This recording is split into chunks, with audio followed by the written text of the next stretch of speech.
Perjalanan kasus pembunuhan Brigadir Yosua kian mendekati babak akhir. Tuntutan kepada 5 terdakwa pembunuhan telah dibacakan jaksa. Namun, tuntutan dinilai menciderai rasa keadilan. Ada apa? Lantas, bagaimana vonis hakim nantinya? Saya, Niluh Puspa, mencari jawabnya. Menjatuhkan pidana terhadap terdakwa seumur hidup. Menjatuhkan pidana terhadap terdakwa Kuat Maruf Putri Chandrawati, Ricky Rizal Wibowo dengan pidana penjara 8 tahun. Richard Eliezer Pudium Lumiu dengan pidana penjara selama 12 tahun dipotong masa penangkapan.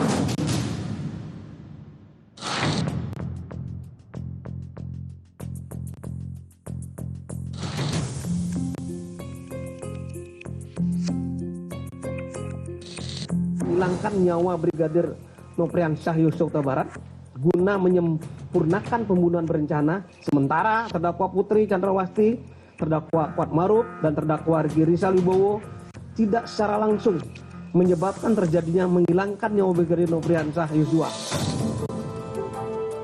Apa yang Eliezer sampaikan ketika bertemu Ibu? Cuma dia berharap yang terbaik seperti saya bilang tadi, yang adil. Dalam beberapa bulan ini saja saya kasihan melihat dia. Saya sampai bilang sama bapaknya, kalau bisa saya akan menggantikan dia.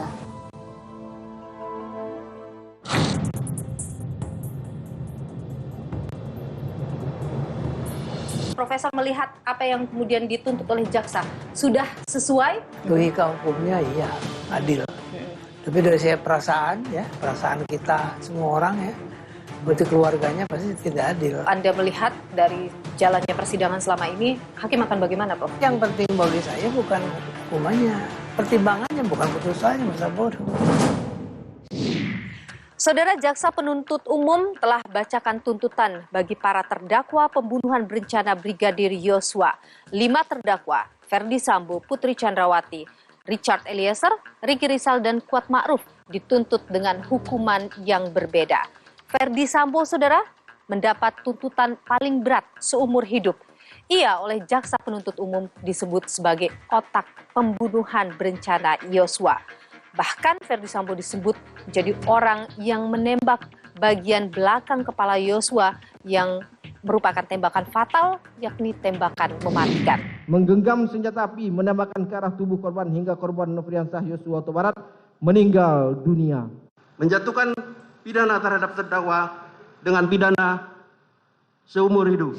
Sementara itu, saudara, ajudan Ferdi Sambo, Richard Eliezer, dituntut dengan hukuman 12 tahun penjara. Richard Eliezer disebut sebagai eksekutor pembunuhan Yosua. Meski berstatus sebagai JC atau Justice Collaborator, tapi jaksa penuntut umum tidak menemukan ada hal-hal yang bisa menghapus pidana yang dilakukan oleh Richard Eliezer dalam kasus pembunuhan Brigadir Yosua ini. Terlihat adanya hubungan kerjasama antara terdakwa Richard Eliezer Pudium Lumiu dan saksi Ferdi Sambo, saksi Putri Chandrawati, saksi Ricky Rizal Wibowo, saksi Kuat Maruf, yakni niat menghilangkan nyawa korban Nofriansyah Yosua, menjatuhkan pidana terhadap terdakwa Richard Eliezer Pudium Lumiu dengan pidana penjara selama 12 tahun dengan perintah agar terdakwa tetap ditahan, dipotong masa penangkapan.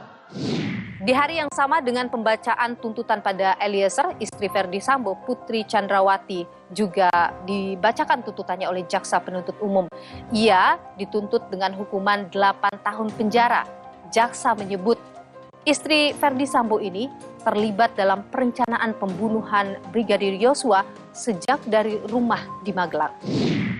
Terdakwa Putri Chandrawati tetap melaksanakan kehendaknya untuk merampas nyawa korban Nofriansyah dengan sengaja tetap mengamankan senjata milik korban Nofriansyah tersebut. Menjatuhkan pidana terhadap terdakwa Putri Chandrawati dengan pidana penjara selama 8 tahun, dipotong masa tahanan dengan perintah terdakwa tetap ditahan.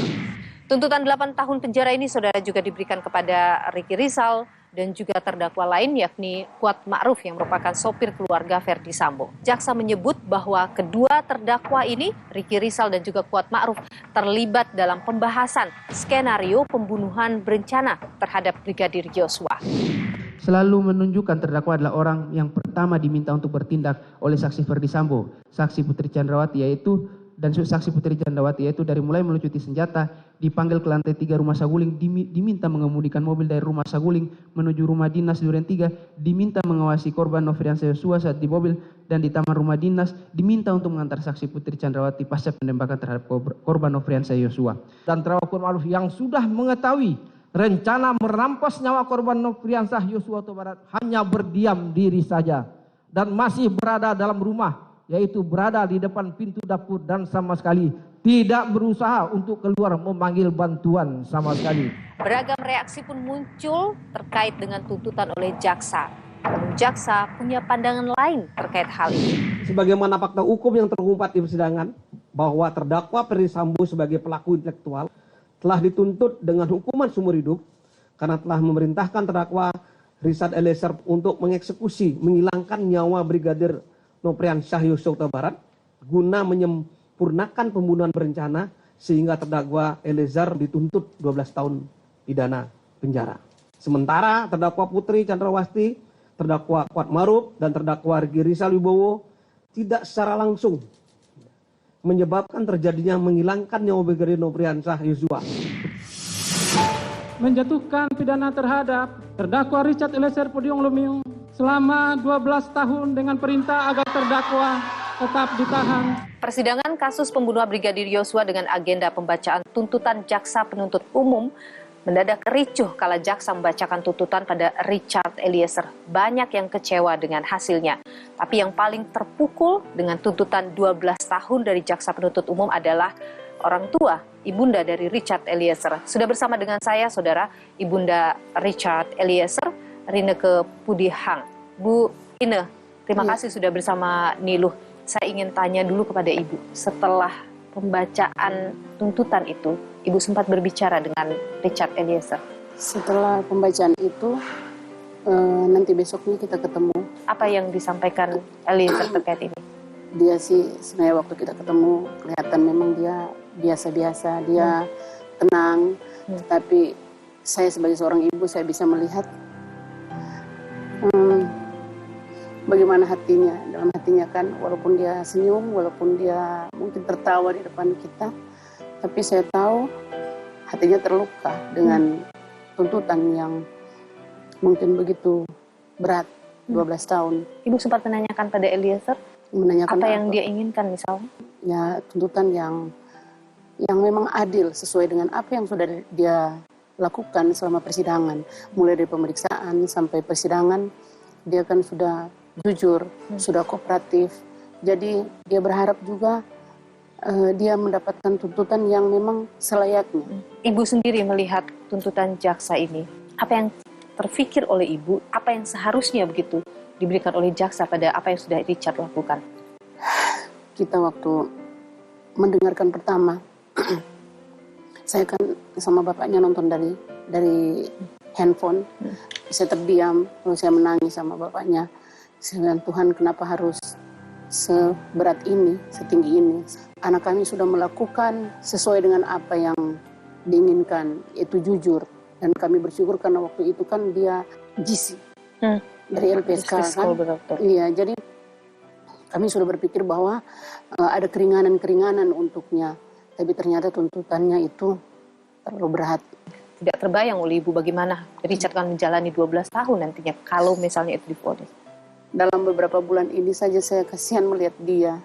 Apalagi nanti 12 tahun dia menjalani itu kan, Mbak. Saya sampai bilang sama bapaknya, kalau bisa saya akan menggantikan dia. Kalau misalkan memang tuntutan seperti itu, sampai putusan seperti itu, saya akan menggantikan dia. Tetapi ini memang keadilan yang tidak adil memang. Itu yang membuat kami berdua sebagai orang tua sakit hati. Kemarin dalam persidangan ketika tuntutan itu dibacakan, Richard nampak menahan tangis. Ketika kemudian sudah selesai pembacaan itu, bertemu dengan pengacara, dia kemudian tidak bisa menahan lagi tangisnya. Kasihan anakku menangis, ternyata saya pikir dia tenang. Tapi mungkin karena 12 tahun itu membuat dia menangis. Saya tahu dia anak yang kuat, tapi dia nggak bisa tahan air matanya. Kalau di persidangan ia menangis di hadapan Ibu, apakah ia menangis juga? Dia anak yang kuat, Mbak. Dia nggak mau lihat kita sedih. Jadi dia yang memberikan kekuatan kepada kami berdua. Anda sempat berkomunikasi dengan pengacara, Bang Roni? Iya. Apa yang Anda titipkan pada Bang Roni terkait ini? Kami berdua bilang kepada Bang Roni, semoga Icat bisa mendapatkan keringanan. Menurut Anda dan keluarga, apa yang adil bagi Icat? Mbak, ini kan selama proses persidangan ini, Icat kan sudah jujur. Icat sudah mengakui bahwa dia melakukan. Dan dia juga meminta maaf kan kepada keluarga, bersujud kepada kedua orang tua almarhum, sudah menerima kami juga permintaan maaf kami berdua sebagai orang tua. Dari awal hingga akhir keterangannya tidak pernah berubah kan. Kami hanya meminta yang terbaik, dan yang terbaik itu kalau bisa hukuman yang seringan-ringannya. Anda berharap misalnya sama dengan 3 terdakwa lain atau lebih rendah dari 3 terdakwa lain? Kami berharap dia lebih rendah dari ketiga terdakwa lainnya. Dari Putri, Kuat. Tapi kalau Ibu sendiri, tentu semangat itu masih ada, Bu. Puji Tuhan ada, Mbak. Semangat nggak pernah hilang. Demi anak, apapun akan saya lakukan. Sampai kapanpun saya akan berjuang demi keadilan anak saya. Saya nggak akan diam. Ibu Erneke Budihang, Ibunda Richard Eliezer, terima kasih sudah berbagi di Niluh. Sehat selalu, Bu. Terima kasih. Kalau Profesor melihat apa yang kemudian dituntut oleh jaksa, sudah sesuai, sudah memenuhi rasa keadilan, Prof? Kalau merasa keadilan ya belum. Dari sisi mananya? Dari sisi rasio logisnya, logika hukumnya iya adil.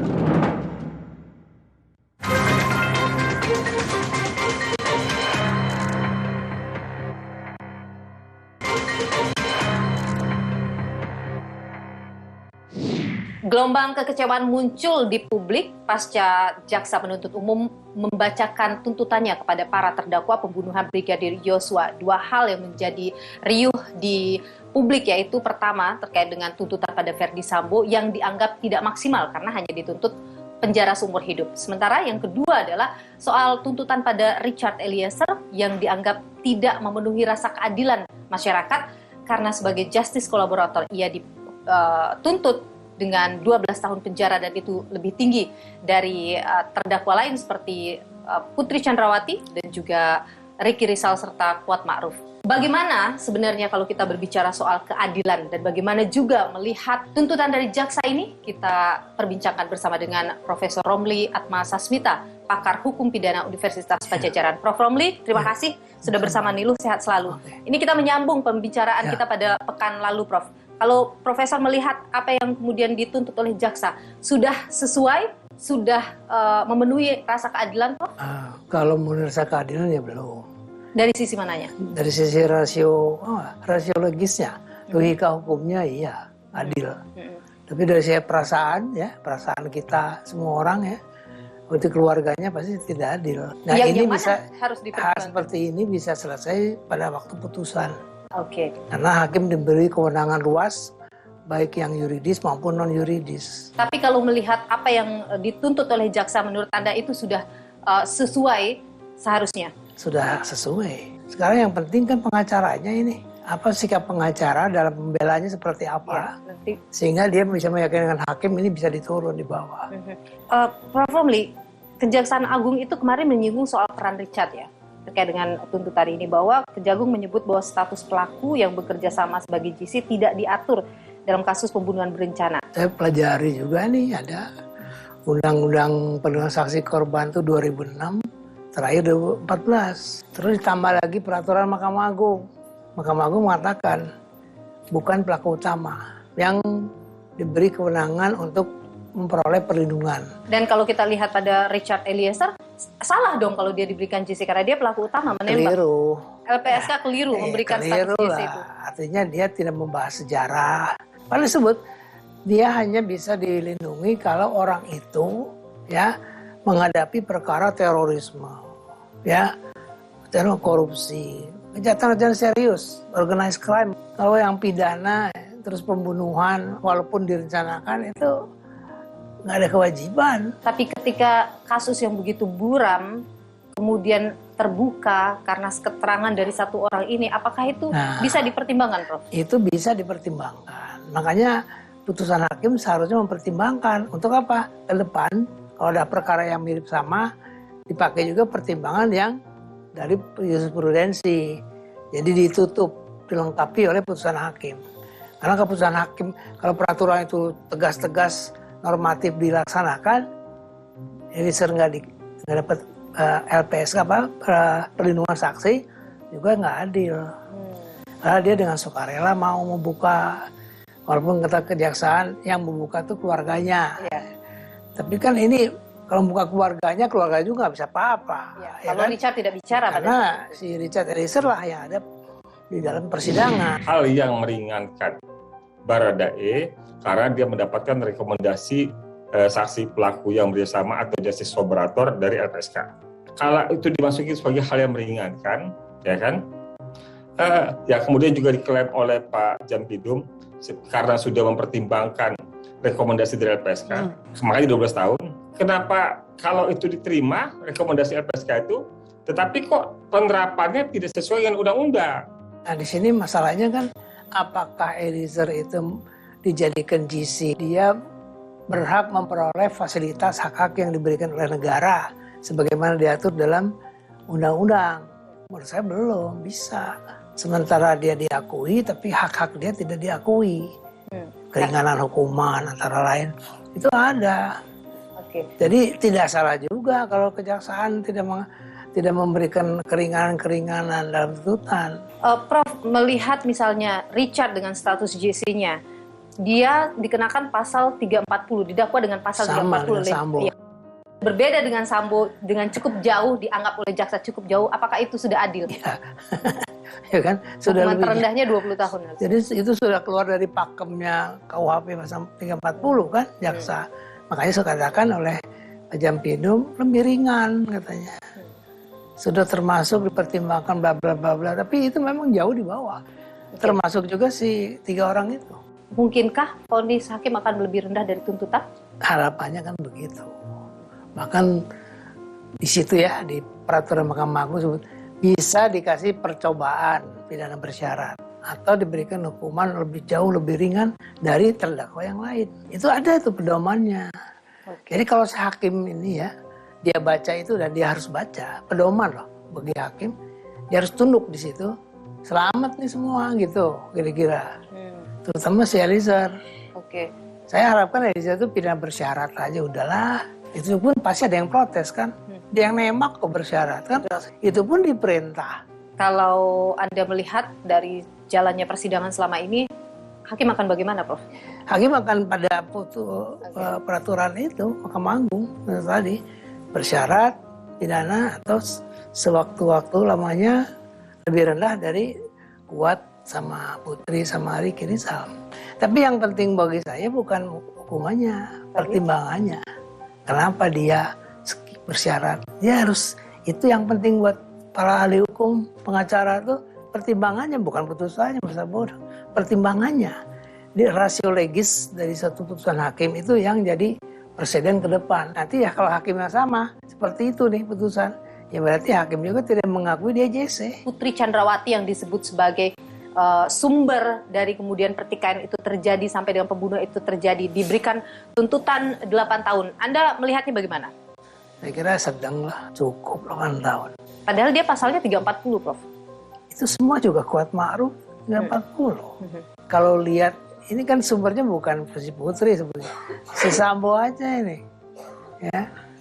Kecemburuan luar biasa gitu. Sampai pengen bunuh. Tidak pernah dibuktikan, tidak pernah tanyakan benar nggak ada lagi saksi. Dia ngerti kok, Sambo pasti. Secara hukum dia nggak punya bukti. Cuman udah kadung. Emosi.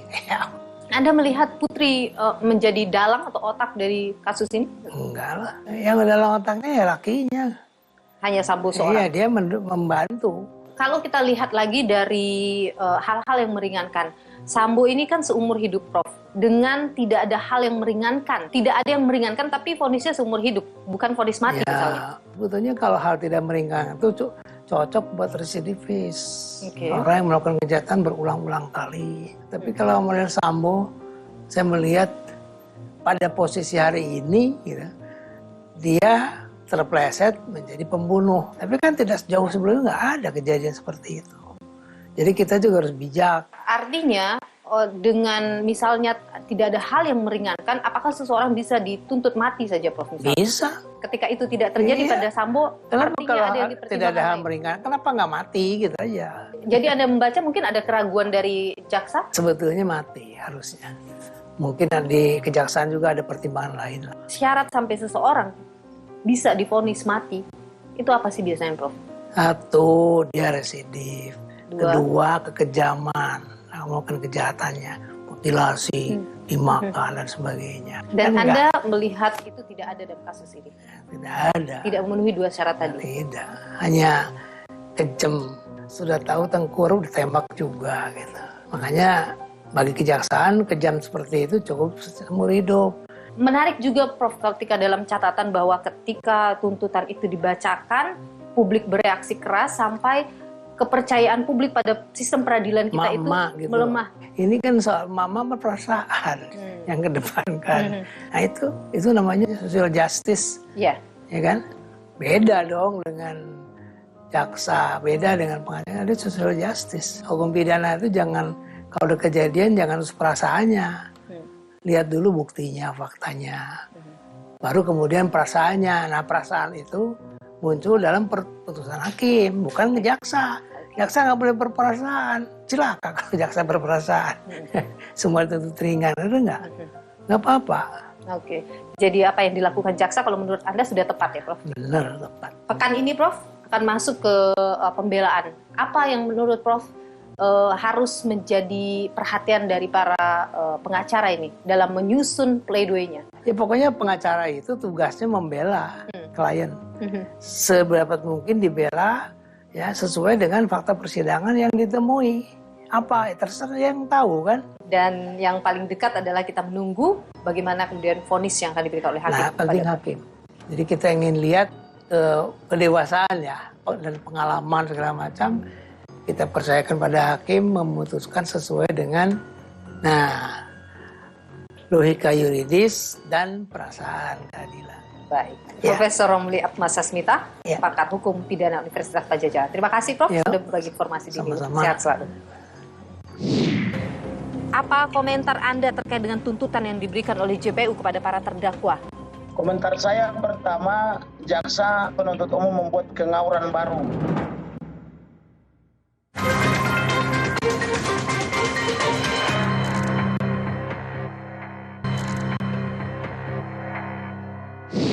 Menjatuhkan pidana terhadap terdakwa dengan pidana seumur hidup.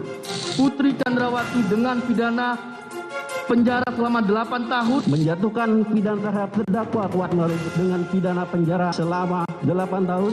Menjatuhkan pidana terhadap terdakwa Ricky Rizal Wibowo dengan pidana penjara selama 8 tahun. Menjatuhkan pidana terhadap terdakwa Richard Eliezer Pudium Lumiu dengan pidana penjara selama 12 tahun dengan perintah agar terdakwa tetap ditahan, dipotong masa penangkapan.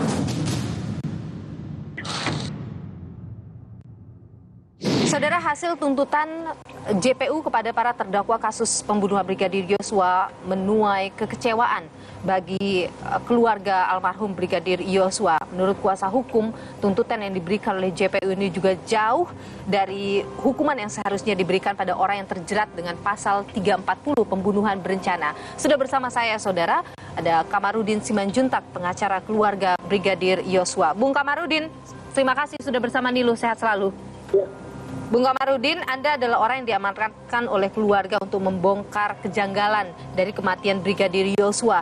Prosesnya sudah berjalan cukup panjang sampai kemudian tuntutan sudah dibacakan. Apa komentar Anda terkait dengan tuntutan yang diberikan oleh JPU kepada para terdakwa? Komentar saya pertama, jaksa penuntut umum membuat kengawuran baru, yaitu seharusnya setelah selesai penyidikan dan sidang harusnya perkaranya terang. Tetapi jaksa mencoba mengaburkan masalah, yaitu dengan cara mengatakan terjadi perselingkuhan. Ini sangat menyakitkan hati orang tua almarhum Brigadir Yosua. Tetapi yang mau saya katakan, jaksa ini sebenarnya tidak bermasalah, tetapi yang bermasalah pimpinan jaksa, karena mereka hanya ditugaskan membaca, sedangkan rentut atau rencana tuntutan itu adalah berasal dari pimpinan jaksa, dalam hal ini Jaksa Agung dan Jaksa Agung Muda Tindak Pidana Umum. Anda lebih kecewa kepada yang mana? Apakah tuntutan kepada Putri Chandrawati, Ferdi Sambo, atau kepada Richard Eliezer? Saya lebih kecewa kepada ringannya tuntutan kepada Putri Chandrawati. Kenapa Anda menganggap karena itu gini, Putri mengecewakan? Chandrawati ini kan adalah biang keladi atau otak daripada pembunuhan ini. Tanpa Putri Chandrawati tidak akan ada pembunuhan ini. Barada Richard Eliezer ternyata dia sudah bersedia berkata jujur dan berterus terang serta menyesal dan meminta maaf, tetapi tidak dipandang sebagai hal yang meringankan oleh jaksa. Harapan saya tadinya Barada Richard Eliezer dituntut di bawah 5 tahun. Dituntut di bawah 5 tahun, tapi ia ini adalah eksekutor, disebut oleh jaksa ia adalah eksekutor. Artinya dia berperan aktif sampai meninggalnya Brigadir Yosua. Di mana kemudian logikanya bahwa dia harus di bawah 5 tahun? Logikanya begini, seandainya Barada Richard Eliezer tidak mau mengeksekusi atas perintah Jenderal Bintang 2 Kadipropam, maka ada kemungkinan besar bahwa Barada Richard Eliezer juga akan dieksekusi juga. Maka demi menyelamatkan nyawanya, Barada Richard Eliezer harus mau mengeksekusi. Dia itu pangkat terendah di kepolisian, artinya dia kan hanya pesuruh. Sekarang pertanyaannya, ada nggak power daripada Barada Richard Eliezer untuk melawan? Saya rasa dia tidak punya power. Bung Kamarudin, menurut Anda hukuman yang paling adil, kita bicara soal keadilan bagi para terdakwa ini berapa? Anda mengharapkan Ferdi Sambo ini seperti apa? Tetapi saya pribadi memang tidak menginginkan hukuman mati juga kalau saya pribadi sesuai iman saya. Artinya hukuman seumur hidup itu sudah tepat kalau saya pribadi. Tetapi karena saya sebagai penasihat hukum, kepentingan saya adalah kepentingan hukum klien, maka klien saya mengatakan ancamannya harusnya hukuman mati. Dan untuk Putri Chandrawati juga idealnya ancaman hukuman mati atau seumur hidup. Karena dia merupakan biang keladi daripada persoalan ini. Dialah pemicu pembunuhan terencana dan dia juga ikut merencanakan, dia ikut melakonkan. Kemudian terhadap Ricky Rizal maupun Kuat Maruf, karena mereka mengetahui rencana pembunuhan ini tapi mereka berbohong, mereka juga pantas setidak-tidaknya dihukum seumur hidup. Namun kepada Barada Richard Eliezer, karena dia tidak tahu tentang rencana pembunuhan ini, kecuali dia hanya diperintah dan dia tidak punya motif, maka menurut saya layaklah dia misalnya dituntut di bawah 5 tahun dan dia juga masih sangat muda, masa depannya masih sangat panjang kan begitu. Anda tidak melihat pertimbangan misalnya tentang masa lalu, misalnya ini adalah perbuatan pertamanya, misalnya Ferdi Sambo atau Ricky Rizal yang kemudian dalam pertimbangannya disebut oleh jaksa dia menjadi tulang punggung keluarga, masih punya anak yang kecil. Anda tidak melihat pertimbangan-pertimbangan itu, Bung Kamarudin, sebagai hal yang mungkin akan bisa meringankan? Secara pribadi, saya melihat begitu.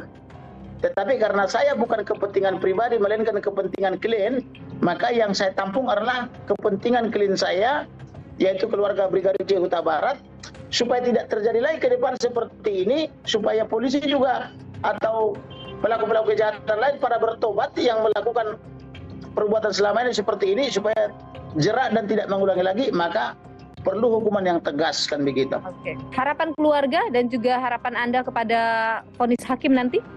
Harapan saya kepada hakim, karena hakim ini adalah atau majelis hakim ini adalah wakil Tuhan sesuai irah-irah yang menyatakan demi keadilan berdasarkan ketuhanan yang Maha Esa, maka tegakkanlah hukum supaya tercapai kepastian hukum, keadilan dan kemanfaatannya. Oke, dan Anda yakin, punya keyakinan pada hakim bahwa hakim akan bisa memberikan vonis dengan rasa keadilan untuk korban klien Anda? Saya mau mengatakan bahwa hakim punya kewajiban moral untuk memberikan hukum yang adil atau vonis yang adil, baik itu secara pertimbangan hukum maupun dalam putusannya, misalnya dengan cara membuat putusan ultra petita. Ultra petita itu artinya membuat hukuman yang jauh lebih berat daripada tuntutan jaksa bisa. Artinya hakim itu tidak terikat kepada tuntutan, tetapi terikat kepada pasal dakwaan kan begitu. Artinya Anda punya keyakinan bahwa hakim akan bisa bersikap adil nanti pada saat vonisnya? Kalau hakim ini adalah benar-benar wakil Tuhan, dia bisa.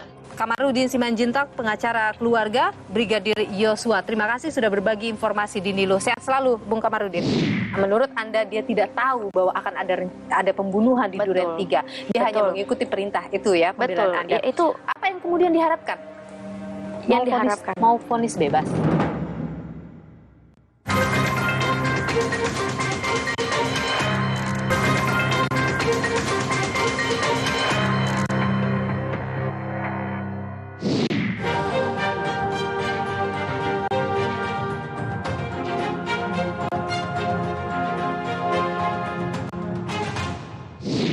Saudara, Ricky Rizal terdakwa kasus pembunuhan Brigadir Yosua dituntut oleh jaksa penuntut umum 8 tahun penjara.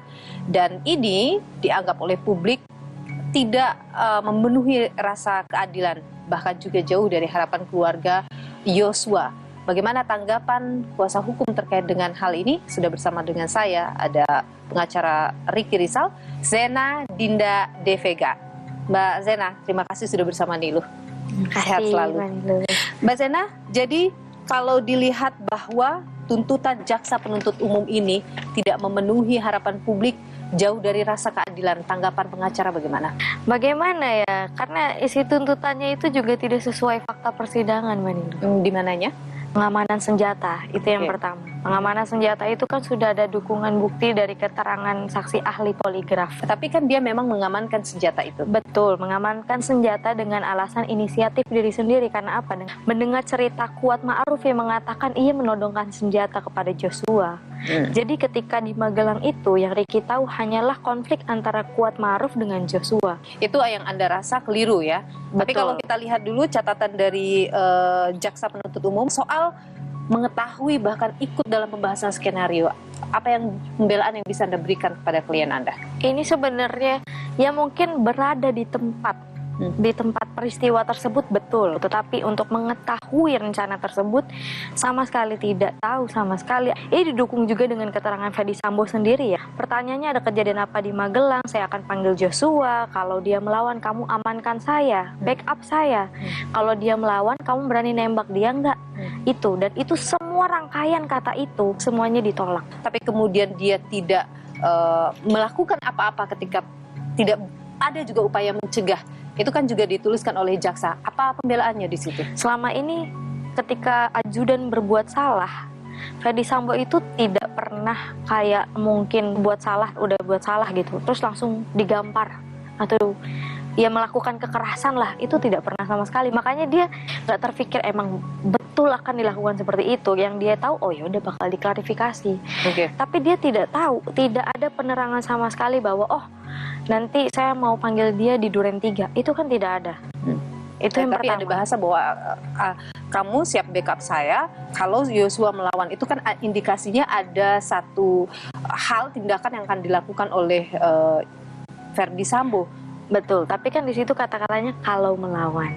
Tapi bahkan ini Ricky Rizal, dia seorang ajudan yang memang seharusnya sudah untuk mengamankan atau membackup atasannya, dia sudah menolak.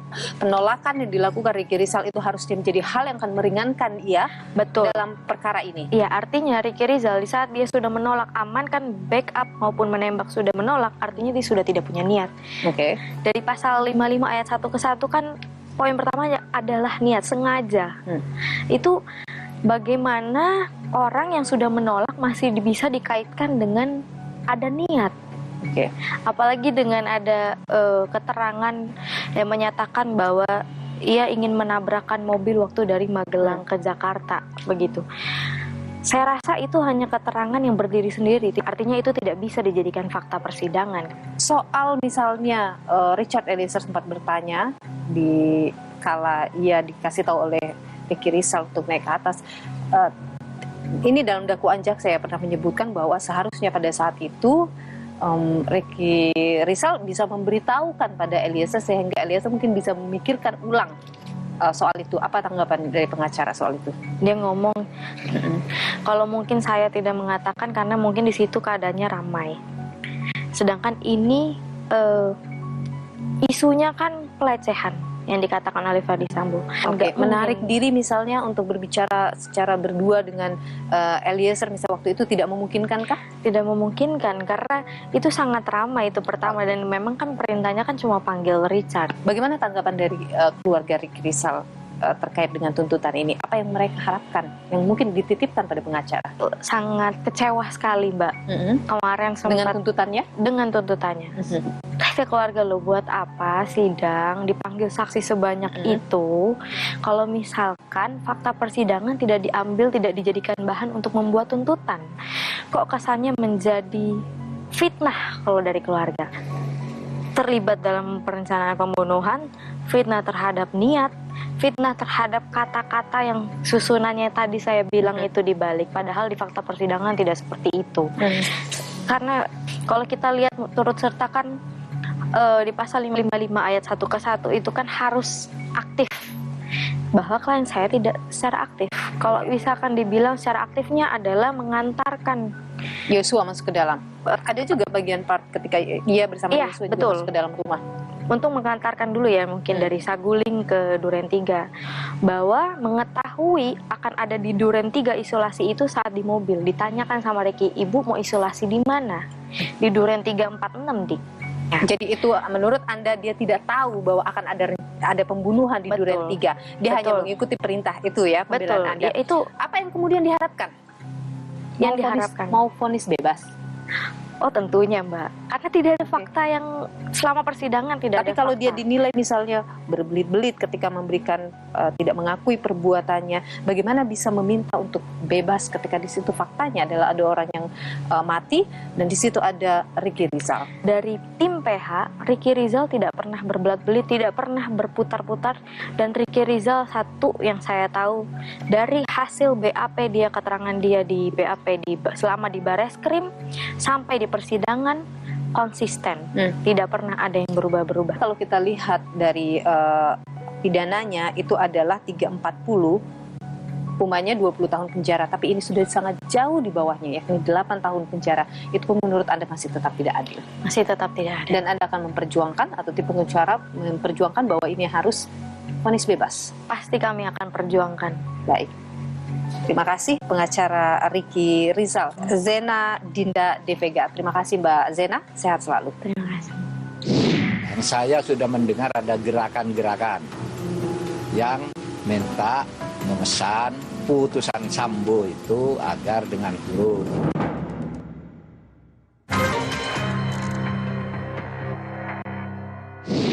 Menjatuhkan pidana terhadap terdakwa dengan pidana seumur hidup.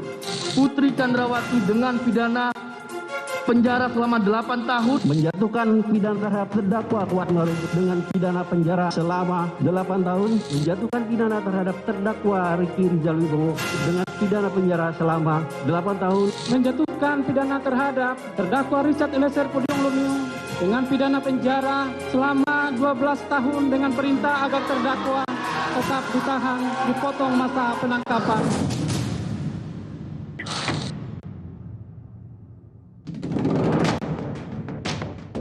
Jelang penghujung persidangan pembunuhan berencana Yosua, kegaduhan muncul.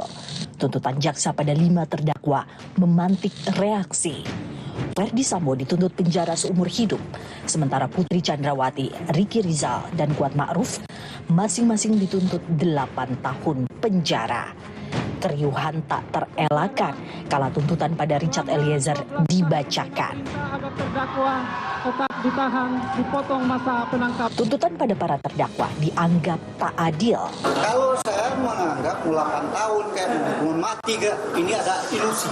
Satu hal yang agak janggal buat kami karena di persidangan yang lalu disampaikan soal motif, tapi hari ini kemudian tiba-tiba motif tidak disampaikan. Apakah sebagai kuasa hukum kami juga kecewa dengan tuntutan seberat itu, dengan kapasitas kuat yang dalam beberapa hal di persidangan ini tidak tahu menahu peristiwa ini. Terlihat jaksa penuntut umum tidak konsisten dan galau dengan aspek motif terkait dengan terjadinya tindak pidana.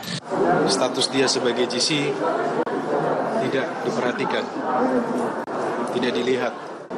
Sambo, Putri, Ricky, Kuat, dan Richard sama-sama didakwa melakukan pembunuhan berencana kepada Brigadir Yosua. Lantas, mengapa ada perbedaan dalam tuntutan jaksa? Kepada Ferdi Sambo, jaksa menyatakan tidak ada hal yang meringankan.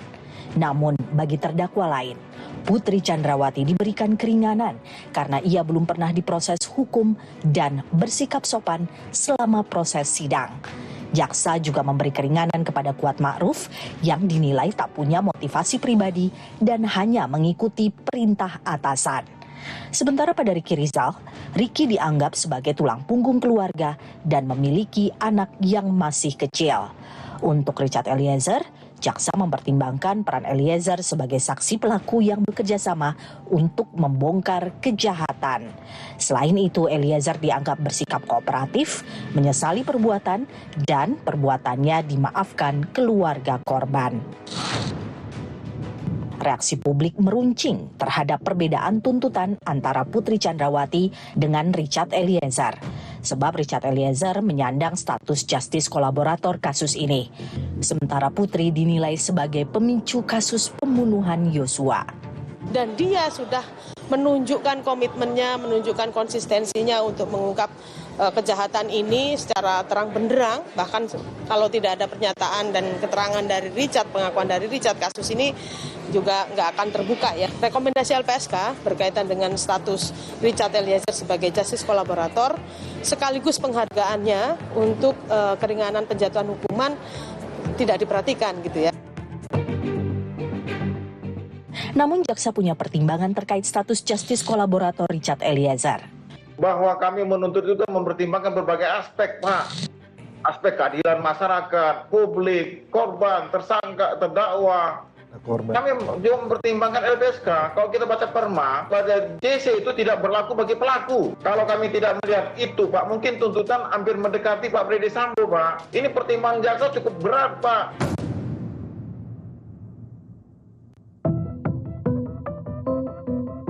Pasca pembacaan tuntutan jaksa, Menko Polhukam Mahfud MD menyatakan ada dugaan gerakan bawah tanah yang sengaja memengaruhi putusan terhadap Sambo dan kawan-kawan.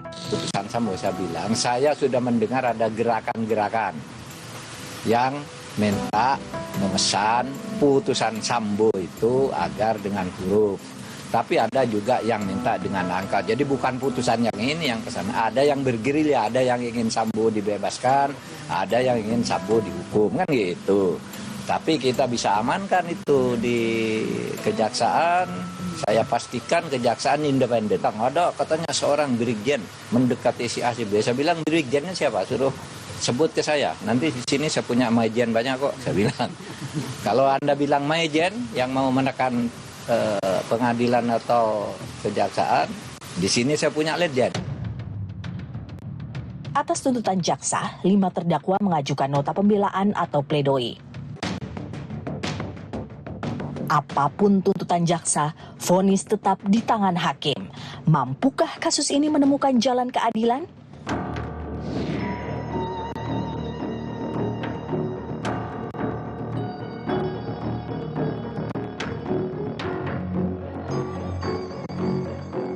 Dagdikduk menanti putusan. Mungkin itu yang dirasakan para terdakwa.